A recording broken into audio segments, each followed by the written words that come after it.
Welcome to This Explainer. Today we're diving deep into the hidden forces that drive, well, all human behavior.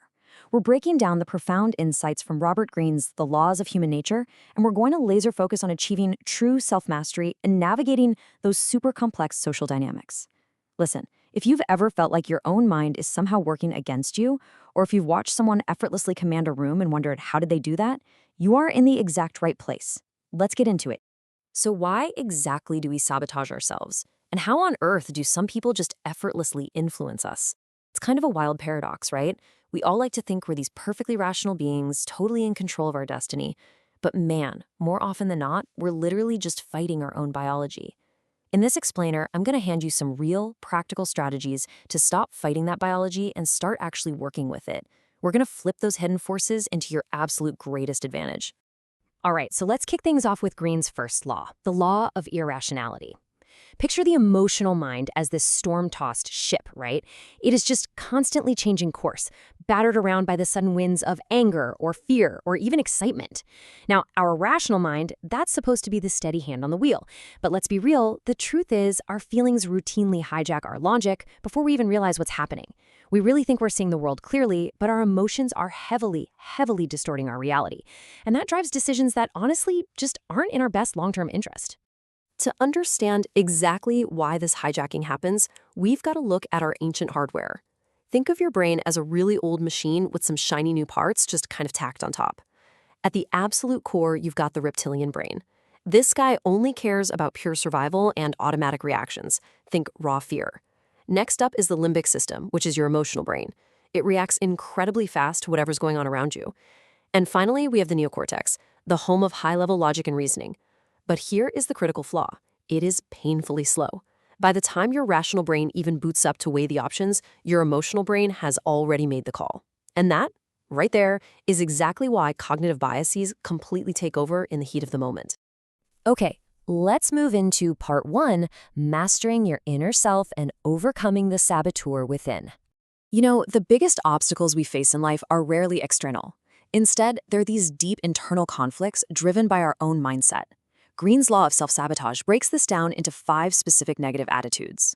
First up, if you have a hostile attitude, you're going to see threats everywhere, which just provokes completely unnecessary conflict.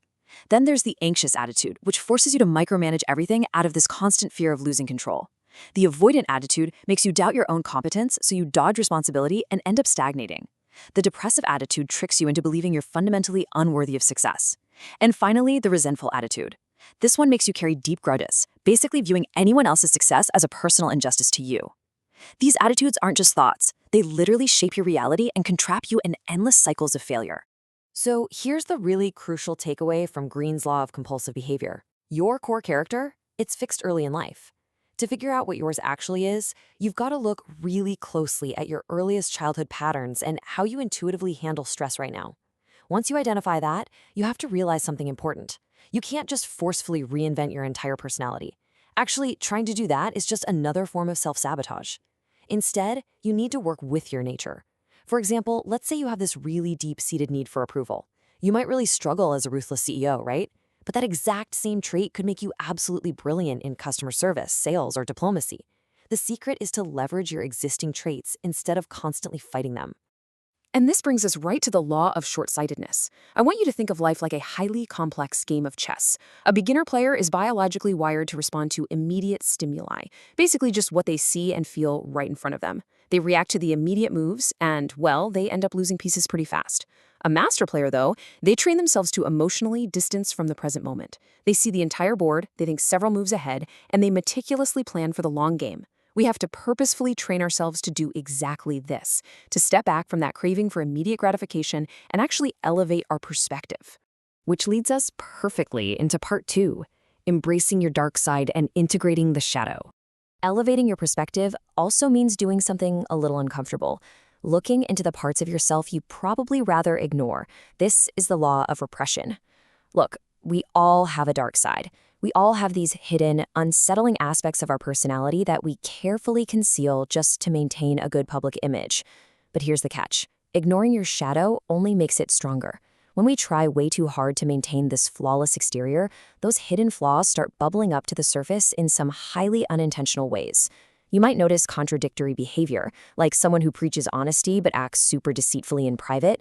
Or you might see sudden emotional outbursts over completely minor things, vehement denial of personal struggles, or even projection, which is literally accusing others of the exact manipulative behaviors that you yourself are guilty of.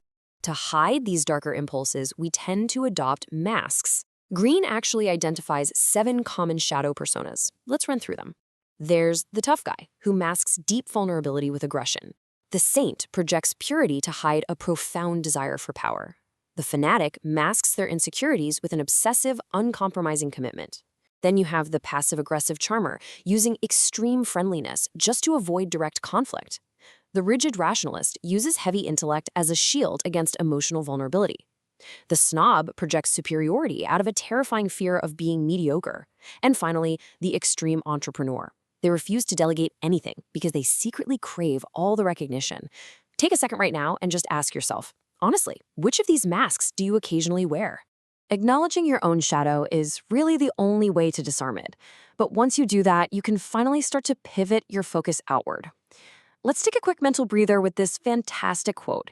Each person is an undiscovered country with their own unique world. It's so true. Because once we actually understand our own internal complexities, we can start practicing real empathy and begin decoding the behavior of all the people around us. So let's explore that in part 3, the masks people wear, navigating narcissism and role-playing. All right, we have to start this section with the law of narcissism. Now, the uncomfortable truth is, we all fall somewhere on the narcissism spectrum. Deep narcissists are completely absorbed in themselves, constantly masking this deep insecurity with an endless need for praise and attention. But listen, the goal here isn't to rid yourself of all self-focus. It's to shift toward healthy narcissism. This means balancing a strong sense of self-care with a genuine outward empathy for others. Want the absolute easiest way to get there? Stop doom scrolling on social media, because that only feeds toxic comparison, and start practicing active listening. And I mean real active listening. Putting your phone away, maintaining eye contact, and focusing entirely on understanding the other person's perspective before you even start formulating your own response in your head. And as you're actively listening, you also need to observe. The law of role-playing tells us that literally everyone wears a mask. To see right through them, you can use this matrix. First, you've got to establish someone's baseline behavior. That's their normal, everyday state when they are perfectly comfortable. Then you watch incredibly closely for deviations when they're stressed or maybe trying to hide something. For instance, a relaxed, open posture might suddenly snap into stiff, crossed arms. A natural, steady voice pitch might suddenly shift to a nervous, changing, or significantly higher tone.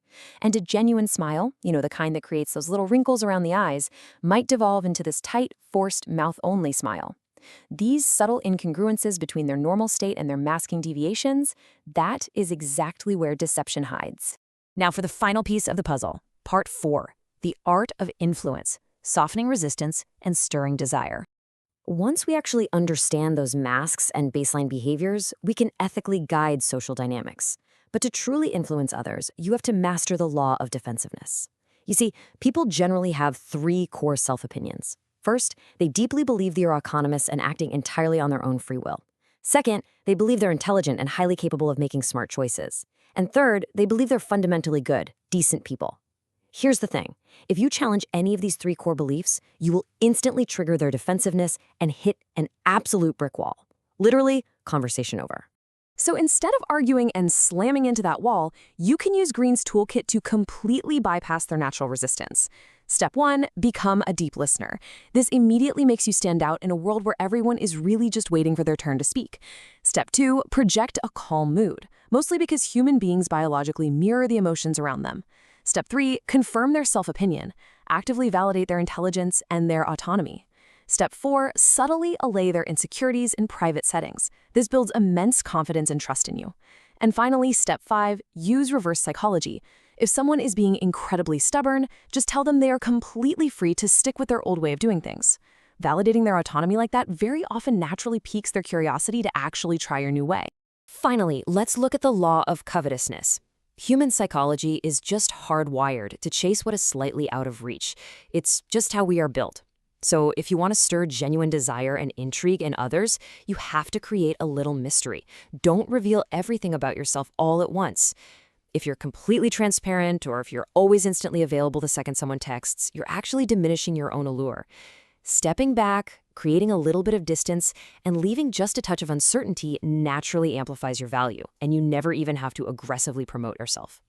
As we wrap up this explainer on mastering human nature, I want to leave you with a real challenge to think about. Which shadow persona are you currently wearing, and how will you integrate it to reclaim your true authenticity? Seriously, confront your inner saboteur right now and let me know your thoughts down in the comments. Because by acknowledging the darker, hidden parts of our nature, we can finally stop fighting our own biology and take the steady wheel of our own lives. Until next time, keep exploring that undiscovered country within.